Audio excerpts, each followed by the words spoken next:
December 15th, 2014, it is 1:50 p.m. Sit on the couch in our living room here at 139 East Boulevard Street, second floor, where I've been alone all day since I took my son Jake to school this morning, leaving at about 7:20 with Jake, dropping him off at 7:26. I took a nap till 1:13 and got up and went to pee. As soon as I did, I heard a loud engine roar off from somewhere nearby. I just washed the dishes. There's a large plane, white plane, that's been crisscrossing the sky the last couple of days.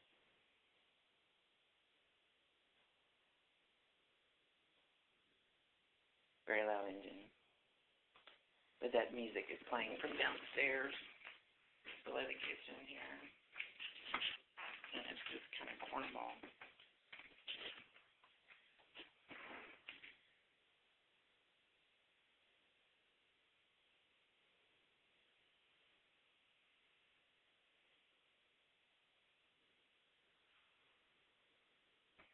Anyway, I just washed all our dishes that were in the sink and emptied out our trash bin, put a new liner in it, cleaned up some cat puke. I do not live on the ground floor, or do not know the woman who lives on the ground floor. I've never stepped foot in a ground floor apartment. Neither has Jake, or any other dwelling or building on this street for that matter. To date, I have never been invited to participate or testify in any matter that would involve me or my son Jacob, or does involve us.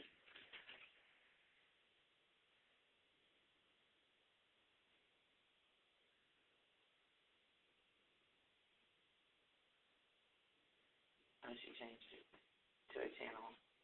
Something to play a song. Usually it's this country hoedown sounding music that sounds like a circus.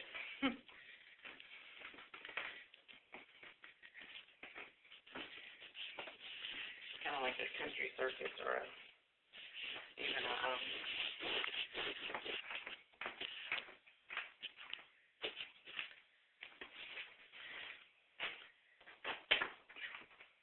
where again, Sealy? Back in Jake's room now, picking up some trash.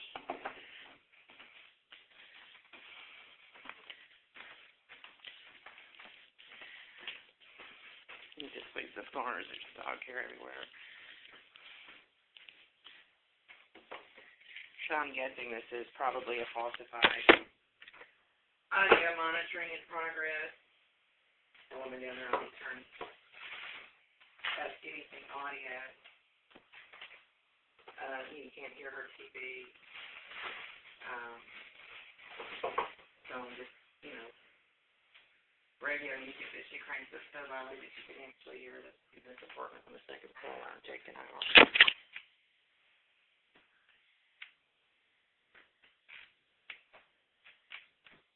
So I think probably what she does is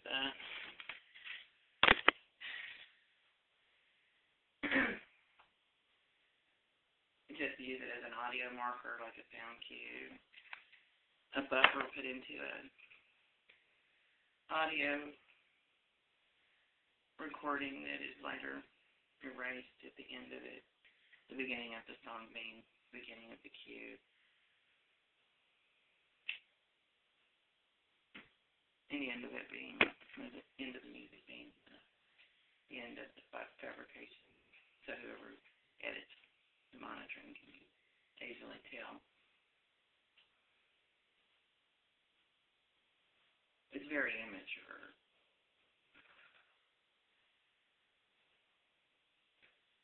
Jake and I have never had any contact with anybody in the downstairs apartment. Never go down there. Nobody down there comes up here. There's not much else to say about it.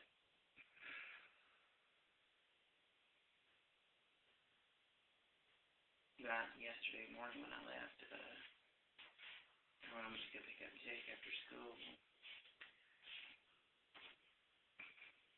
Fifi and Red, we're still here, so Roland must have come yesterday. No, wait, they were outside at the foot of the stairs. They weren't here because I didn't see them, that's right. Earlier in the day, I heard them at the foot of the stairs. And then they were silent, and I got up to look, and they weren't anywhere to be seen.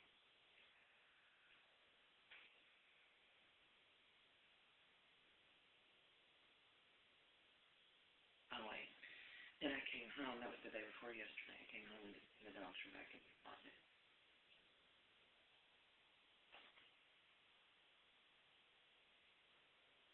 We don't have electricity, so I use oil lamps that I bought.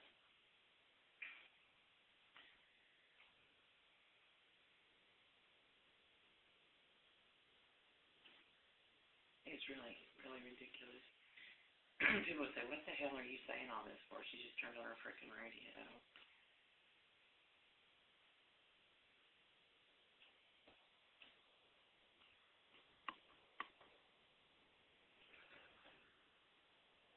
Because I know what I hear. Here comes the jet plane.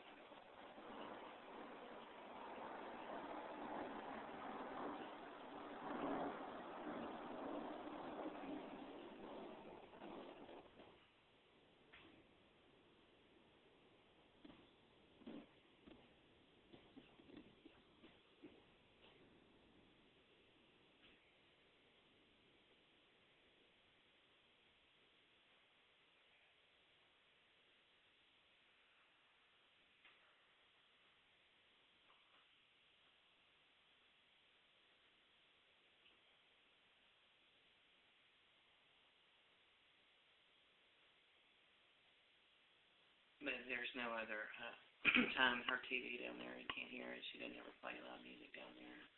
Except for one night she did when she first moved in down here, but there was actually somebody in a car outside her apartment.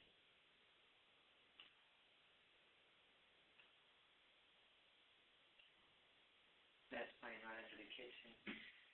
Somebody's in the kitchen right now. I'm in this apartment alone. I have been alone since Jake left this morning and took him to school. So nobody cooks meals for Jake or me.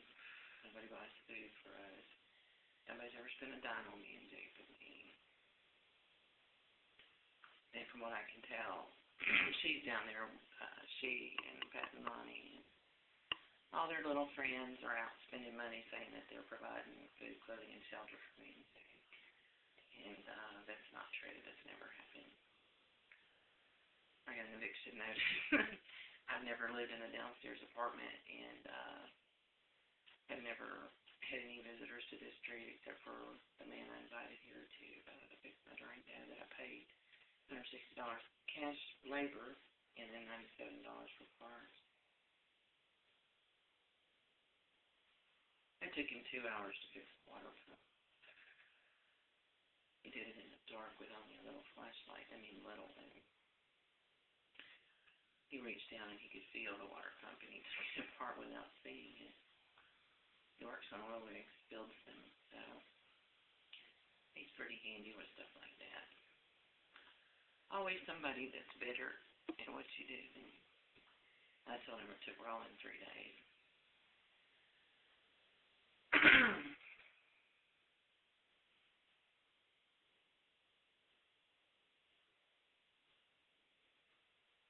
He was not impressed.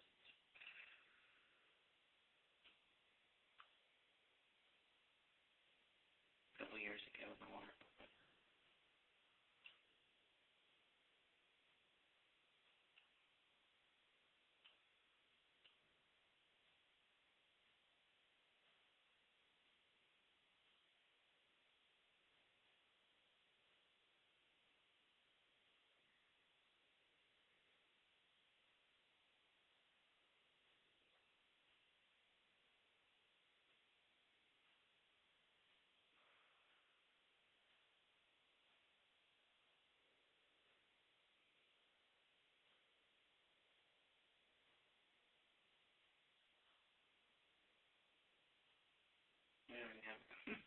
new place to store food.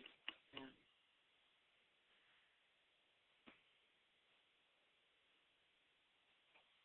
No refrigeration anyway. Buy every day anything that's fresh and stuff and cooked.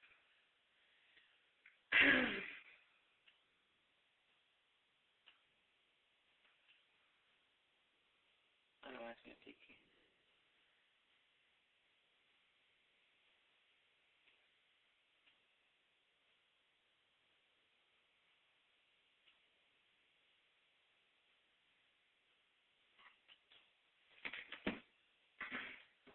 Door.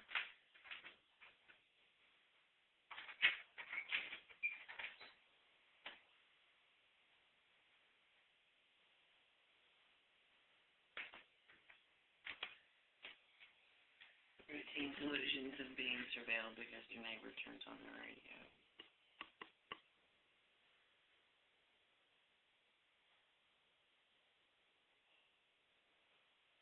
I guess we have to check the audio monitoring to see that one thing. Or the affidavits or the administrative record.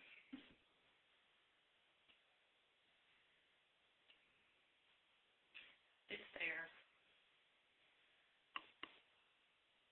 I have never approved purchases that I myself did not make personally. The only money I have to spend is my paycheck from Circle K or whatever child support I get, and my ex hasn't paid since October 27th, so.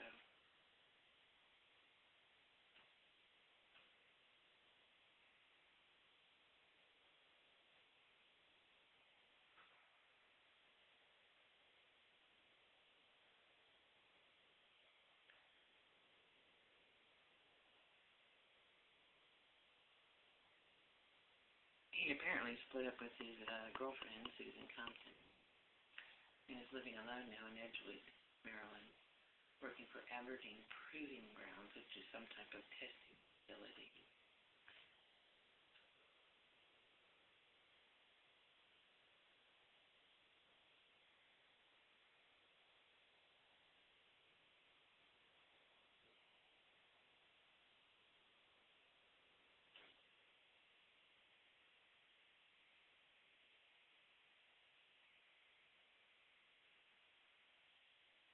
He works at Coles Department Store, so.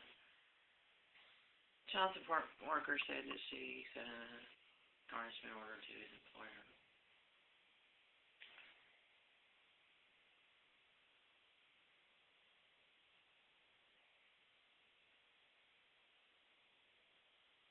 You hear that? That was playback from a tape deck.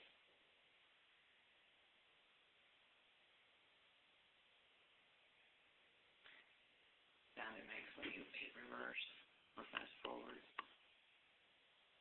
And there's that spacey like dum, dum, dum, dum with a man's voice speaking very rapidly. I can understand it.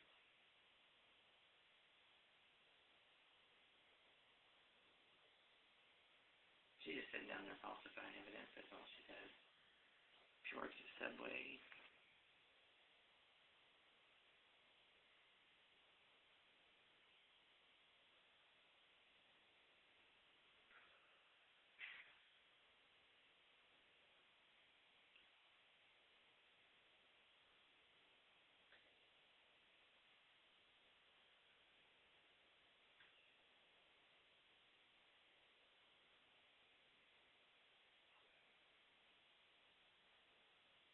I mean, you know, give me a break. Give me a fucking playback from a goddamn tape deck. I heard PA feedback one day. You could tell the microphone was a man down there. And he was doing voiceovers using a microphone. I know, because I mean, I'm not a genius, but I used to work in theater. I know what I hear. It's extremely amateur.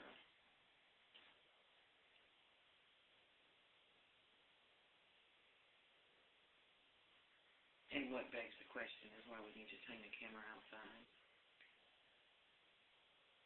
You know, if you need evidence so badly to say all this is true, why would you go to that extent to be surreptitious about it?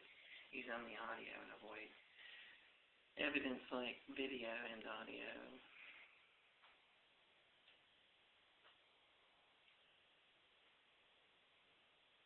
Which is really pathetic, is what it is.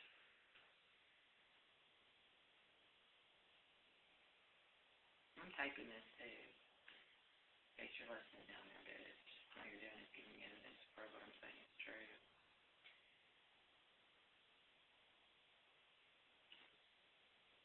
And I'll post it publicly on YouTube. Not that it matters, but it might to somebody. You never know.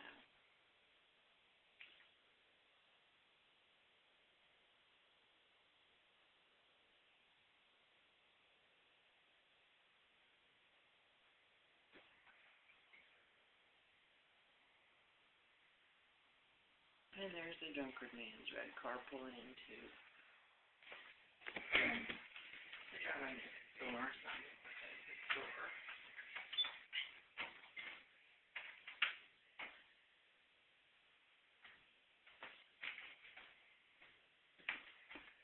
And that's too loud that he's playing in his red car next door. He doesn't live over there.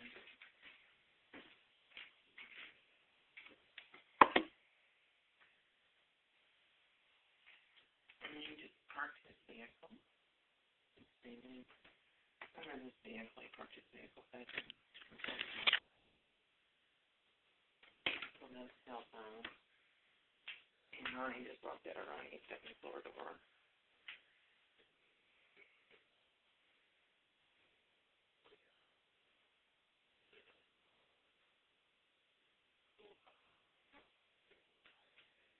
What they'll do, they'll show up like that. Sometimes they wait for me to open my door. And they'll sit out there like right before they know I have to go to leave, pick up Jake. And we'll just hold the phone as soon as I walk out. They will just open the door even just to let Gizmo out. It's like the drunkard man I call drives the red four-door. He'll be standing down there and he'll dip his head down to try and look at my face and then immediately put his phone up to his ear. And just like a kid on fire at Christmas, does whatever he did. They're straight trash. That's all they are. They're drunks and dopeheads. And they're being used to falsify audio monitoring, which isn't even close to being clear and convincing evidence. And these are all, people that stick together and tell the same story.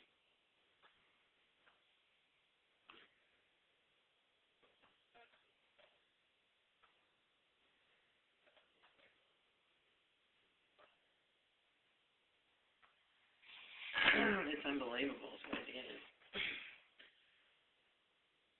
He just looks like a dirty cop that, somebody with a badge that just targets me and my son and falsifies evidence for kickbacks. Namely, for the accusation to be made that I'm derelict and don't provide food, clothing, and shelter for my son. So that these informants can go out and make purchases and say that they made them for Jake and me, and they never have. And none of them ever spent a dime on me or Jake. Including you, Evalia, and Roland.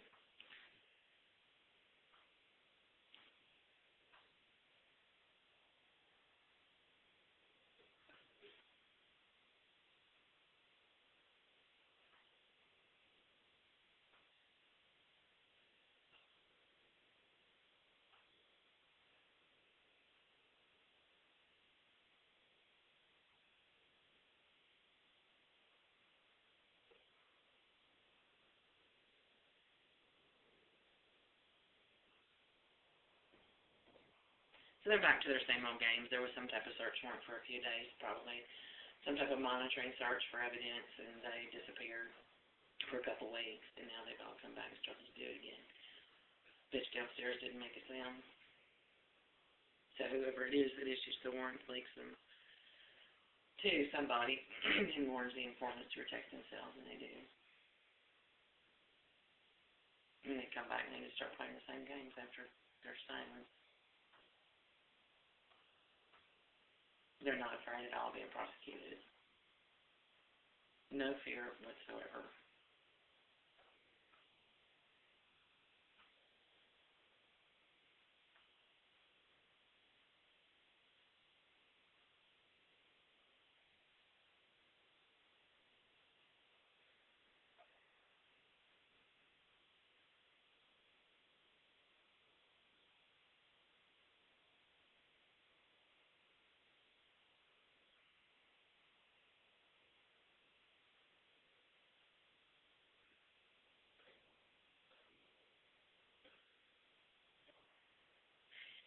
Like if Jake walked down, this is where they do 180. I remember Jake would walk down the stairs to get on his bike, and a drunkard woman would do a 180 turn and stare at him. That happened several times. I mean, they just look at it, it's like turkey on Thanksgiving.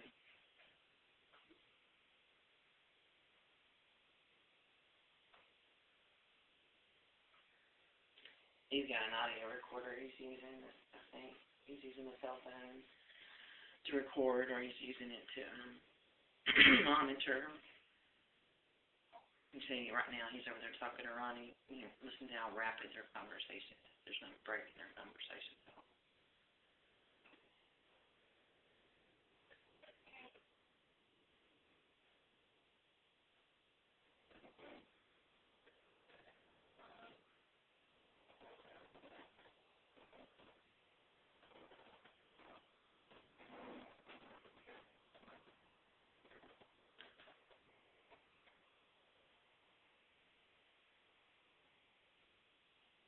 And that's a technique that I see over and over again. Snitches will use that. People that don't ever act that way, and then they'll just rapid fire conversation about stupid stuff. That, is just like they're making up the conversation as they go.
As he walks around the front of his phone, he has his cell phone, and he looks down to make sure it was doing time.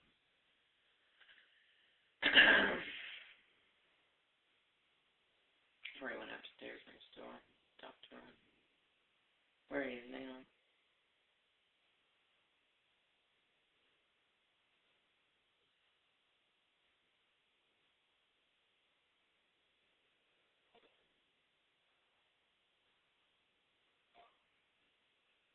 What they're doing is faking contact with me, and that's what it is. They're trying to say that I routinely interact with them.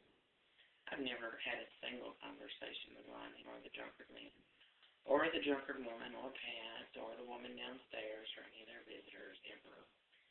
There's no other way to say that, really. And I think what it is attempted kidnapping. The things that they try to do, the things that they do, they're trying to hang on me. So this cop can say that the cop pays expenses for me and Jake, and that I'm incompetent, and collar me for things I don't do in order to get custody of Jacob, and then provide all this testimony fabricated by informant in this administrative record, so that he or she can say that he was already, or she was already taking care of Jake, that he or she should have custody of Jacob. And once they do that, they will do terrible things to Jacob. It's just the things, that they tried to do without ever having any contact with him. They see him, they see dollar signs. And That's all they care about. They'll pimp him out. They'll beat him. They'll put him on drugs. They won't, that's all it is about money. They'll make him deliver drugs. They'll make him do all the things. They'll get him into all kinds of trouble and get him arrested and throw him in juvie hall, and he'll get beaten up all the time. I've already been through this. I can tell you stories to prove it. He's already been through being beaten up by kids put up to it and stuff like that. And that was the fabrications. He went through at Cope Middle School and at Crestwell Elementary, where he was portrayed as trying to say he was a pedophile and that he was aggressive towards other kids when they had video. So I sent Jake to school with an audio tape and listened to the tape, and Jake was telling me the truth. I went down to the district attorney's office, the juvenile division, had a little chat with them and the Bossier Parish Police Department. I'd love to know how much Judy Grooms was bribed from Bossier at Cope Middle School. She thought she was going to tell me the way it was. She found out that wasn't the way it was. And that was pretty clear to her. She thought she was going to try to be a black bitch to me, honey. No, you're not going to do that with me, sweetheart. He's my son. His mama, I am. You're not going to tell me how to raise my child, and I'm not going to let you do this to him. Kiss my fat ass. You can yell, I can yell louder. Fuck you.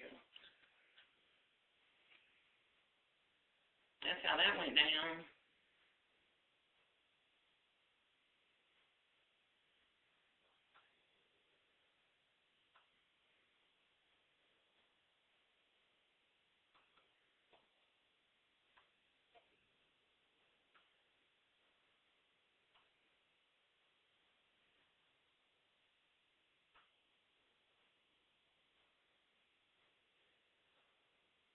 And that's what's so bad about these aren't cops. That woman downstairs might even be a detective for all I know, but you can't do stuff like this. There are tried and true ways that law enforcement officers gather evidence that is dictated by statute and the law. Known methods of gathering evidence in the courts. The only place you can even try to argue hearsay and witness testimony is in juvenile court. Like that. It's very, very hard to use hearsay evidence and just what people say as prima facie evidence in any other method of trying a case.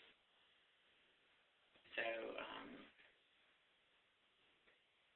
they're vultures is what they are.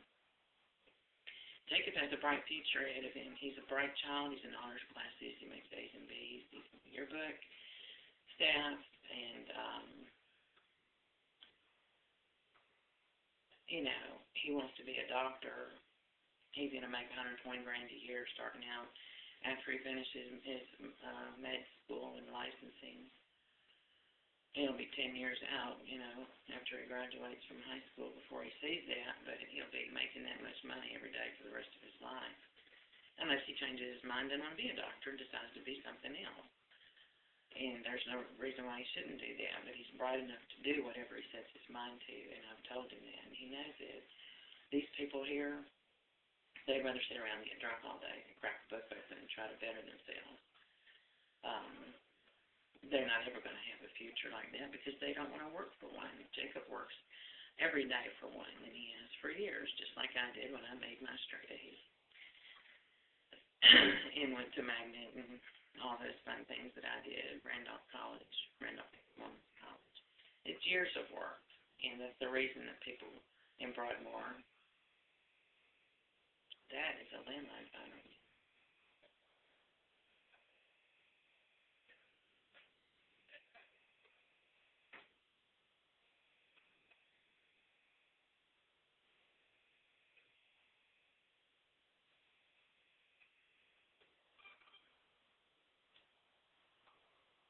Somebody answered it, I guess. It rang 8 times.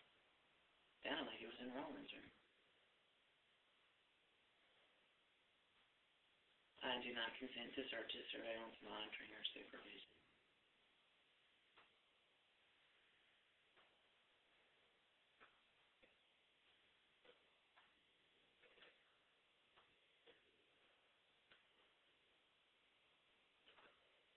Well, that's a new sound. heard that before.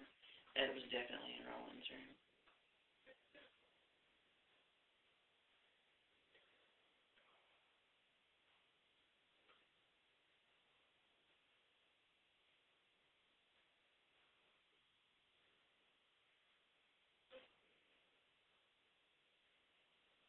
I mean, to make a mockery of justice like that, and to sit and do it, anybody can drive by or walk by and say, why are those guys, why are they talking so rapidly like that?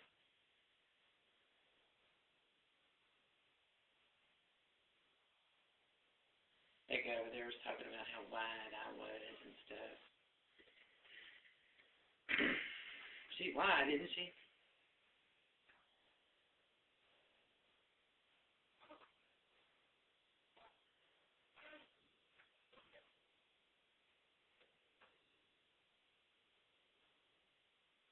That phone that just rang is in Roland's room.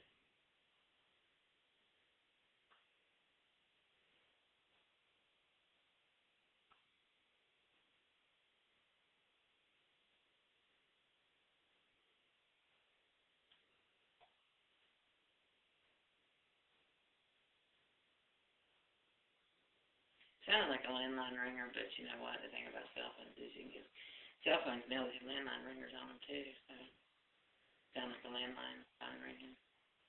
When I was a kid, when shit, all we did was have a damn phone. Either you were there or you weren't. Phone rang, picked it up and answered it.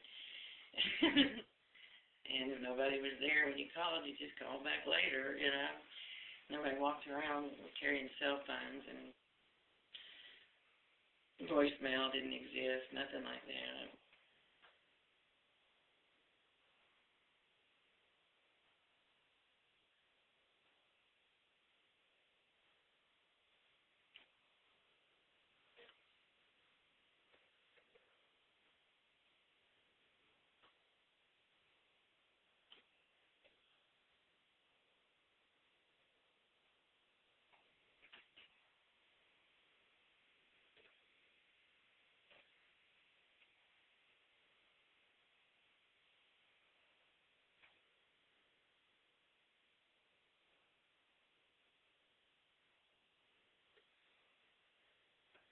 I mean, it's just ridiculous to make a mockery of the judicial process that way. And to do it so openly that anybody can see it, that's even more pathetic. And tell everybody it's my fault and that it's okay. Or you avoid judicial review, oversight by a judge, avoid prima facie evidence. Yep, they're doing it. They're faking audio. That's why they're talking so fast.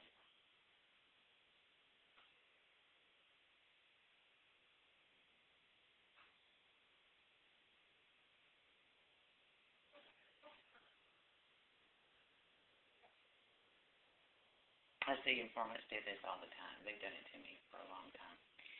They'll be standing, like when I go into the office to start working in a school to sign in to sub, be two office clerks standing on opposite sides of the room. As soon as you walk in, they just boom, right then, like fighting a match. Constant, nonstop, no breath between words conversations. It was about absolutely nothing.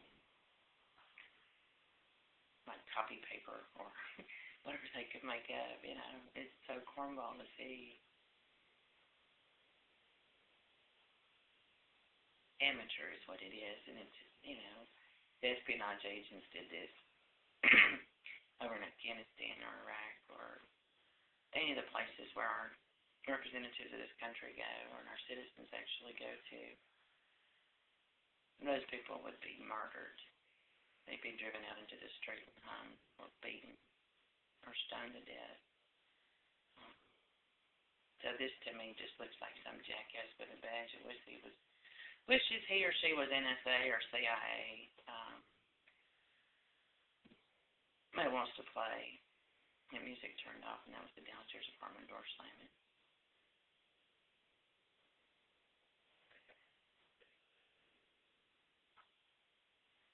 It's something like that. It's just that kind of mentality is, look at how clever I can be. Out of attitude is what it is.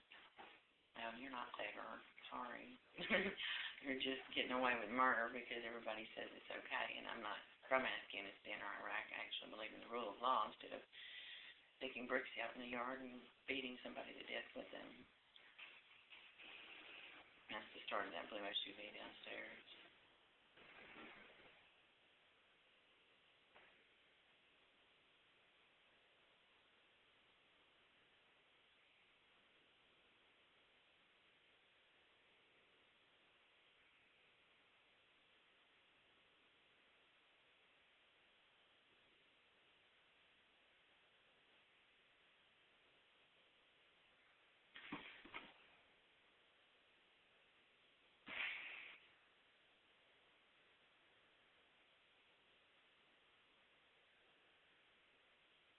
Now Patton, or Ronnie and the drunkard man have stopped their conversation at the same time. She stopped her music and went down to her vehicle. From her apartment downstairs, she wasn't up here, so she walked out her front door to her vehicle.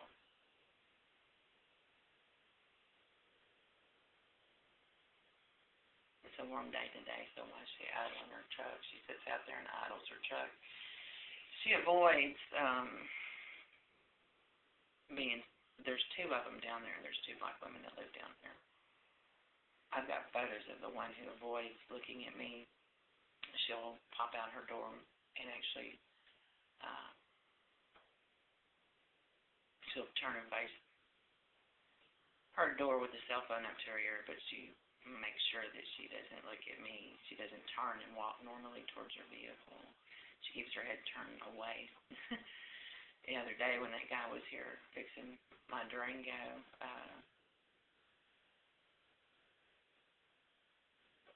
she did that. She opened her driver's door and she went over to her passenger door, sat in it backwards, and just scooted over to her driver's door, which was open. So, okay.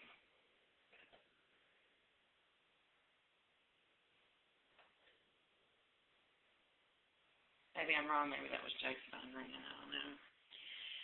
I don't think that's his ringer, though.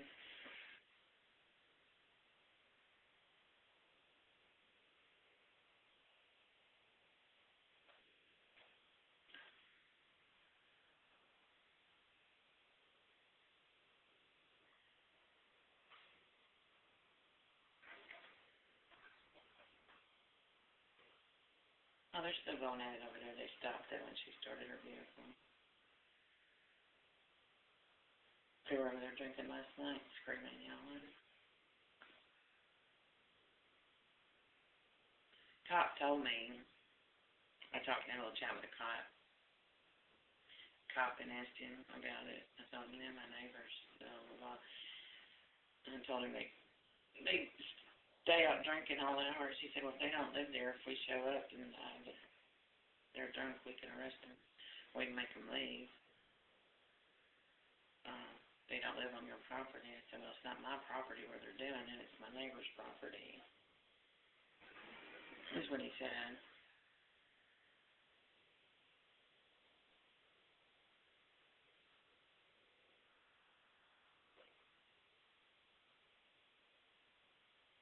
And there's the SUV driving away. I can hear it going.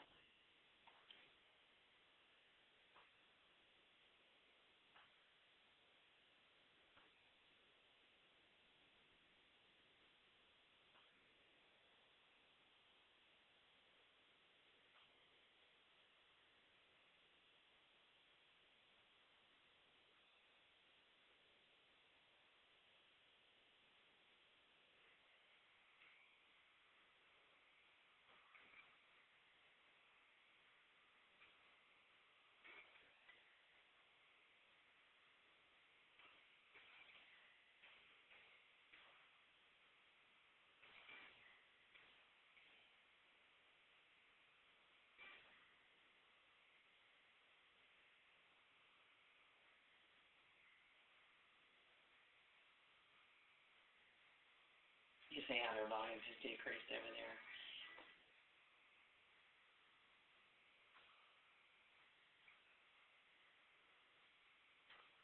And now they've dropped to a regular conversation.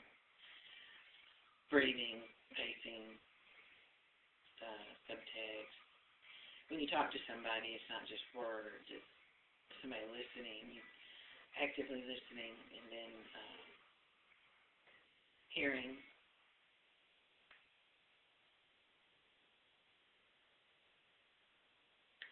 Taking time to listen and absorb what they've been told, thinking about it, responding with an emotional subtext to what they say. You can tell what their emotional emphasis is. You can change the definition or the meaning of words that you convey just in the emotional tone that you use to speak,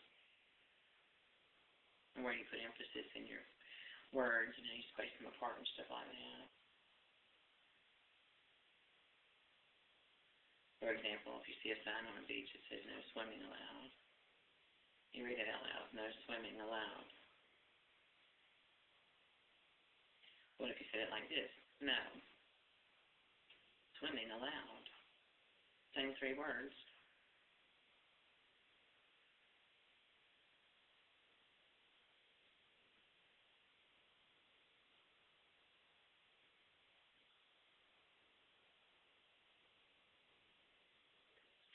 There's no way for me to leave this apartment without going down the stairs. There's only one way out of here. It's down the stairs, so there's no way for me to avoid these situations. What I have to do and have done is started using my webcam video.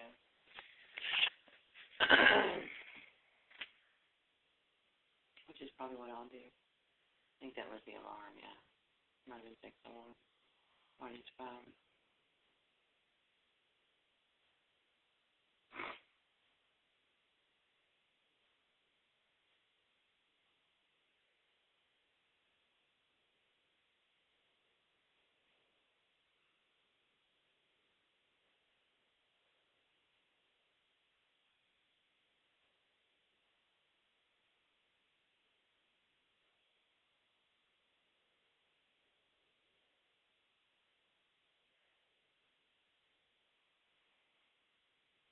I think that the rules should be different. That if you're talking about taking children from their homes, from their parents, that the rules should be just as strict or stricter than they are in district courts and federal courts and stuff, because children are the most vulnerable people in our society, and to remove them from their families, I think that we should be very careful about that evidence before we use it. And should put it on any kind of evidence under very tough scrutiny instead of making it more lax. Because they're children. They're children. They have rights just like everybody else.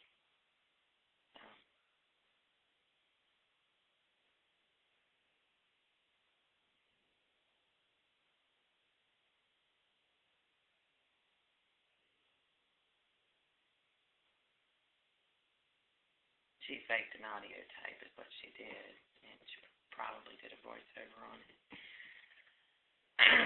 It'll be edited, and that's when she left, so that's when they stopped their our conversation. Same time she got off that music and jumped in her SUV. They grew silent next door on the 2nd floor.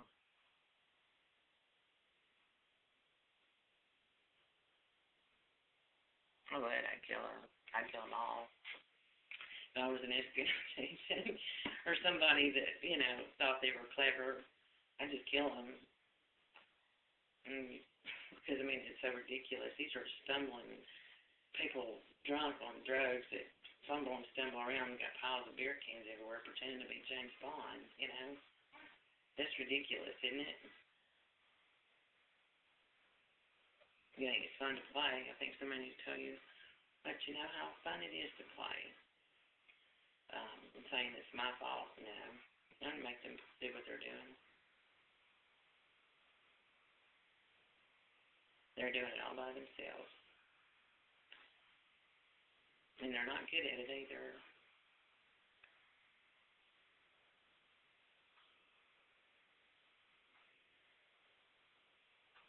What I would do would be just to drill holes in the floors where I hear all the banging and stuff, it's under the kitchen floor, under Jake's bedroom floor, under the hall, and then under Roland's room.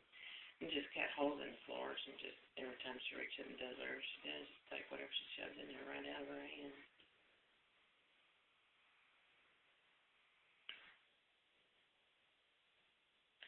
Go down there and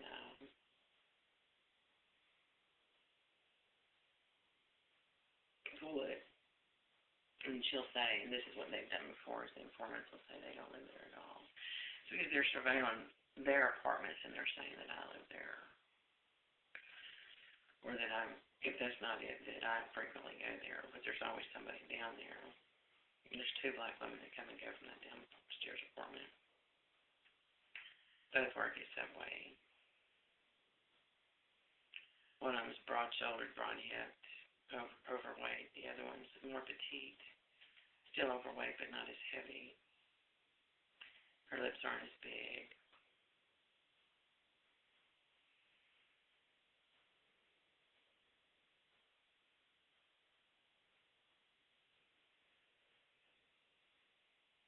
Big old fat gorilla lips.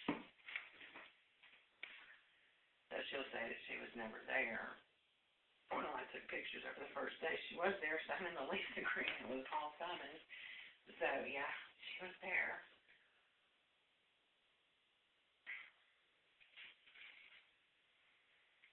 I don't have a video of the other woman, but I think I have documented that it's a separate video. But I saw somebody else go down there.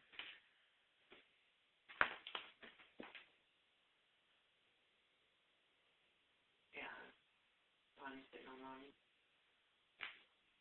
There's a floor porch over there. It's like a drunkard man and it's going banging down. Now he's sitting on the top of these stairs. They're so clever, aren't they? Always good to see your tax-paying dollars at work, isn't it?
What would you do if I say no?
never